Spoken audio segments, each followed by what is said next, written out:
But yeah, it's difficult because of piracy, honestly. And it's not fair to the fighters or the promotions, but piracy is so rampant.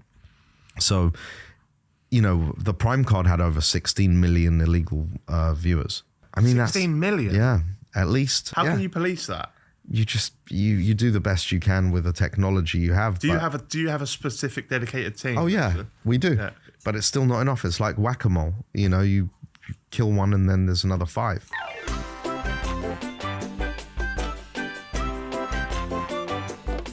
Now, you've got a Prime in your hand there. And by the way, if anyone can hear, flavour. Is it actually strawberry and banana? So good. Is it? Yeah. I was going to say, because first of all, what's your role within Prime?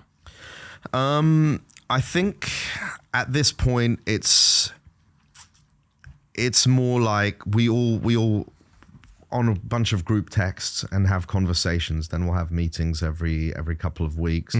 And if we have ideas, hey, let's sponsor this guy, let's do this. The operations side is mostly, you know, 2 of our partners who are geniuses, who are amazing. And then Logan and his manager in KSI and myself will think of things creatively, or, you know. Do you own a part of Prime then? Yeah. You do? Mm-hmm. Oh, wow. Yeah, that's why I don't need to be doing Misfits. So what do you think of the genuine taste of Prime? There's so many flavours now. You see a lot of people doing taste tests and everything online. Look, I'll say this. I think this tastes amazing. I think obviously you gravitate more towards some flavours as an individual. It's individual preference and taste, but the energy drinks taste really good as well. Did you ever see Wakey Wines? Do you know what Wakey Wines is? Yeah. What do you think to those guys? Because they were selling Prime for like 100. I know. It was mad. Have you ever had any conversation with those guys? I think he wanted to fight on Misfits. Wow. Yeah. Feels like a very rogue fight. I mean, you know, it's called Misfits. Yeah, I suppose. Yeah, well, let's talk about Misfits then. What is it to you? We know it's a boxing company, but what is it to you? It's honestly like started with me and JJ speaking about him fighting, him wanting to fight, and I'm like, all right, well, let's do our own thing, you know. And I've been friends with Kalla and Nissa, the Sauerland brothers, for a very long time, and trust them implicitly. Great guys. And then just brought it together, and then we went to DAZN, and it started out with like a platform for JJ to fight on and also have other YouTubers, and we felt like there was a void in that space. There was demand, but no one was supplying. So it made sense. And then as it became more and more successful, I think for me and JJ as well, and Kalla, I think we're all rewarded by the fact that you've got literally like emails of success stories from mums. Look at my kid, he's lost 200 pounds. He was in depression. And then the kids, you know, DMing and talking about their journey. I love that part of this. Right. And now these kids, now they know who Canelo is. I know it sounds funny, but they didn't. Yeah. A lot of them didn't. They didn't know who, you know, who's Anthony Joshua.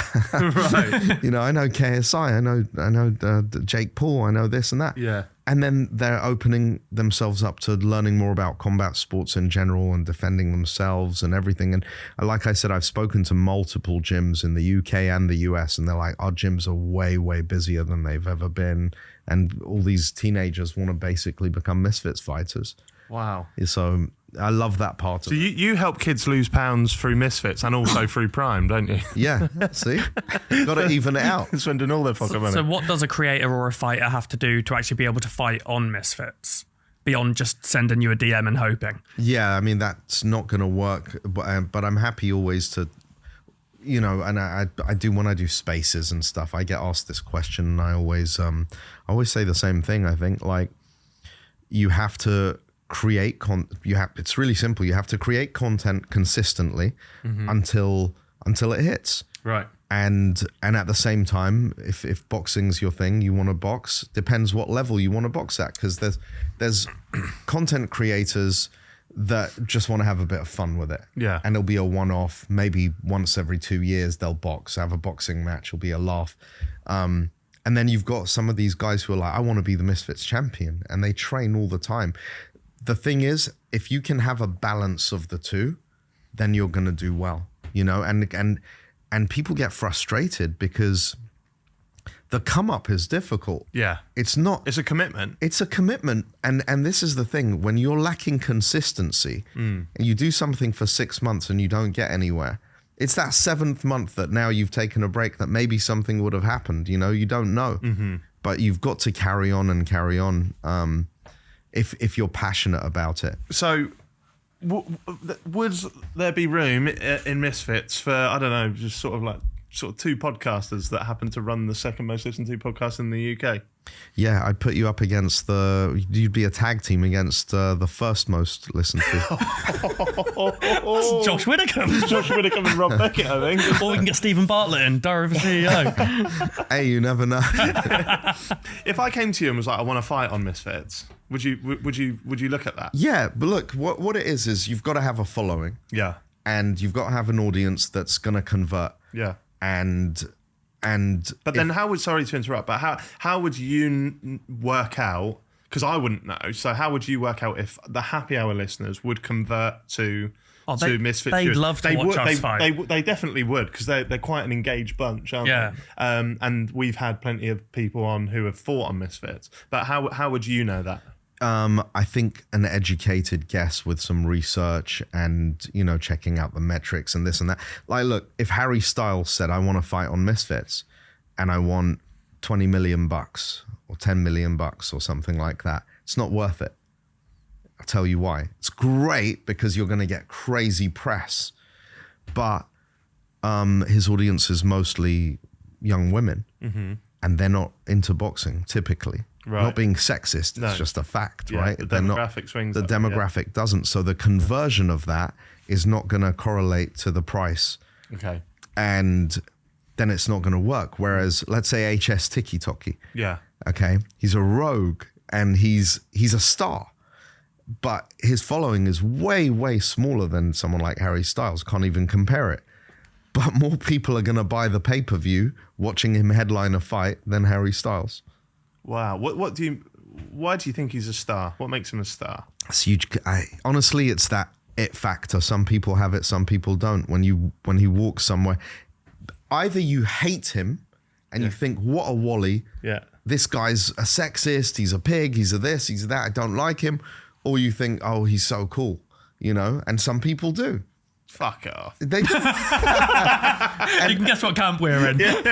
But listen, when you sit with him and have a conversation, he's a fucking lovely guy. Right.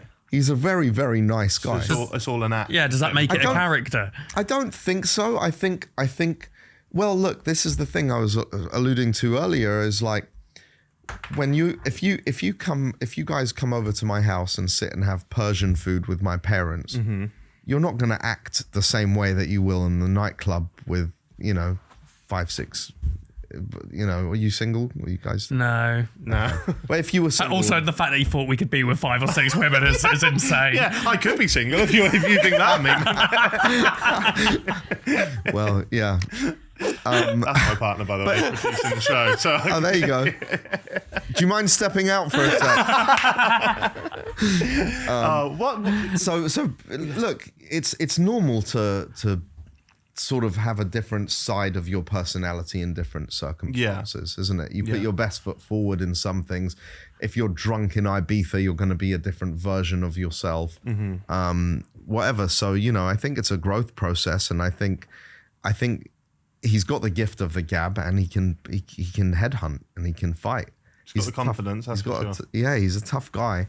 So the fact that you guys and a lot of other people are passionate about not liking him is exactly what you want, because Floyd Mayweather and Conor McGregor are two of the biggest pay-per-view sellers of all time, and people wouldn't watch Floyd Mayweather because the average fan doesn't find Floyd Mayweather boxing exciting. A boxing fan does, because you know what they're doing. Yeah, the techniques. Like you're watching chess. You're watching the craft, aren't you? Yeah. But the average fan was like, no, I hate his arrogance. I want to see someone knock him out. They're watching for the narrative rather They're than watching for the possibility that someone could knock him out. Yeah. And the humiliation of all that bravado is now reduced to this moment. That's why I watched Jake Paul fight. I want to see him get knocked out. Right. That's why everyone's watching Jake Paul fight. Yeah. And HS Tiki Toki is the same. He's got that polarizing kind of Yeah, thing, but the annoying thing with him is I don't think he will get knocked out. He looks quite scary, doesn't he? Yeah. Like he's not getting knocked out, is he? No.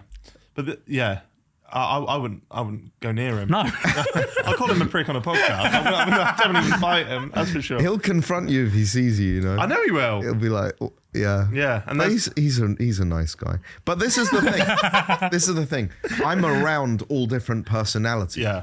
And also, the truth is, like, is there really not to get too philosophical, but no one is all good and all bad. No. You know?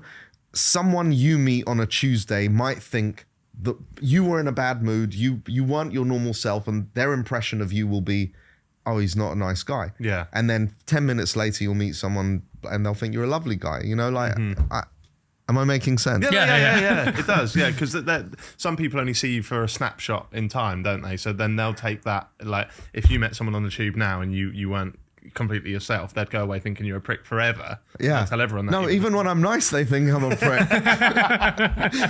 On Twitter, anyway. What's next for HS Tiki Toki in the Misfits space? We got some big plans for him. Announcements coming soon, but I think we're all confident that he can beat Jake Paul in a year from now. Are you really? Yeah. And this is the plan, right? So Jake Paul avoids KSI at a lighter weight. Now, like, KSI's agreed to fight him at 185 pounds, which is not in KSI's comfort zone. And Jake Paul's like, no, I'm 200 pounds now. You got to come up to my weight and fight me at 200 pounds. But HS Tiki Toki is that weight. So you got to take one of them at some point. But HS has a few fights to earn that status of, like, him being a threat.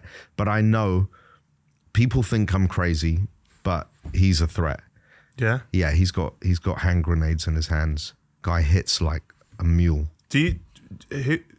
I guess you kind of have to.